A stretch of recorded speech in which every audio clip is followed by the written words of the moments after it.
بہت پتلے ہو گئے تھے وہ، نماز بھی پڑھتے تھے تو کرسی پر بیٹھ کر اللہ سے ہر چیز کی توبہ کی تھی انہوں نے، اللہ نے ان کو توبہ کرنے کا موقع بھی دیا تھا۔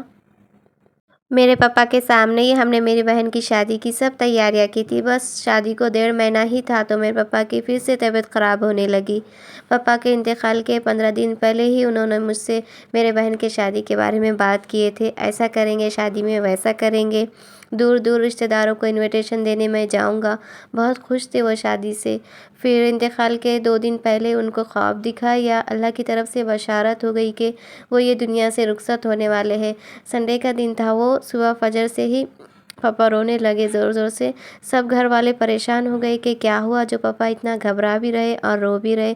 میرے بھائی نے مجھے فون کیے صبح کے 6 بجے اور بولے کہ پاپا بہت گھبرا رہے، جلدی آ جاؤ۔ ہم فوراً پہنچ گئے وہاں پر۔ پاپا سب کو دیکھ کر رونے لگے زور زور سے، جو بھی ان کے پاس جا رہا تھا سب کو دیکھ کر رو رہے تھے۔ سب سے زیادہ میری چھوٹی بہن کو دیکھ کر روتے تھے کیونکہ اس کی شادی تھی۔ پھر میں وہیں پہ رکی تھی میرے پاپا کے پاس ہی۔ پھر دوسرے دن رات کا ٹائم تھا، سردی بہت تھی، وہ بیٹھے ہوئے تھے تو انہیں لیٹنا تھا۔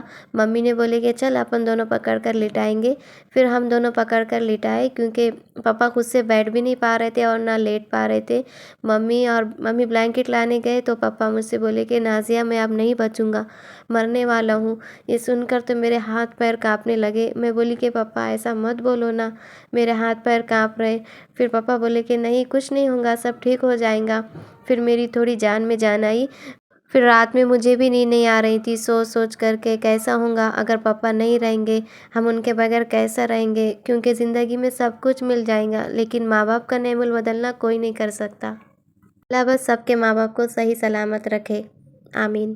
دوسرے دن پاپا کو میں نے برش کرائی، بہت مشکل ہو رہا تھا ان کو برش کرنا کیونکہ ان کے منہ میں پورے چھالے آ گئے تھے، ان کا پورا گلا بیٹھ گیا تھا، کیونکہ جب موت کا وقت قریب ہوتا ہے تو آواز اندر چلی جاتی ہے، زبان بند ہو جاتی ہے۔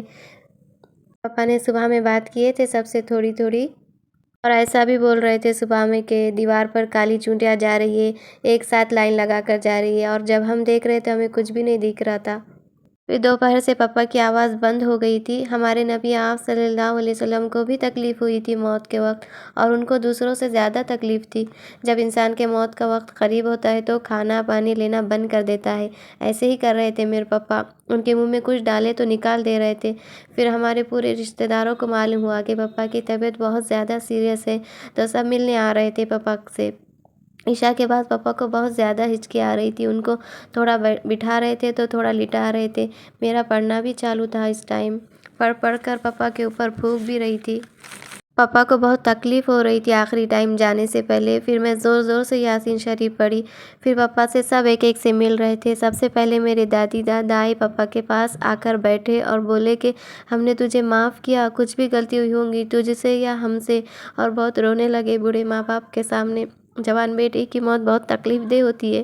پھر میری بہنیں آئی، سب ایک ایک سے پاپا سے مل رہے تھے، بھائی چاچا میرے شوہر، سب نے بولے کہ ہم سب تمہارے گھر کا اچھے سے خیال رکھیں گے، سب کا خیال رکھیں گے، تم ذرا بھی فکر مت کرو، میری بہن کی شادی بھی اچھے سے کرائیں گے، تم جیسا چاہتے تھے بالکل ویسے ہی کرائیں گے۔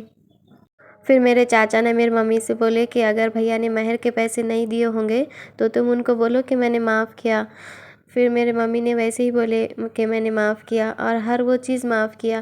یہ سب باتیں بہت ضروری ہوتی ہے، ہمیں سے اکثر لوگ یہ سب باتیں بھول جاتے ہیں اور روتے ہیں بس۔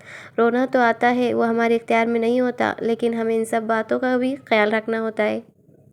اس کے بعد پاپا بیڈ پر تھے تو انہیں نیچے لٹائے کیونکہ بیڈ پر فرشتے آتے نہیں، اس کے لیے۔ پھر میں نے اور ایک بار زور سے یاسین شریف پڑھی، پھر میری پوری یاسین شریف سنے پاپا نے۔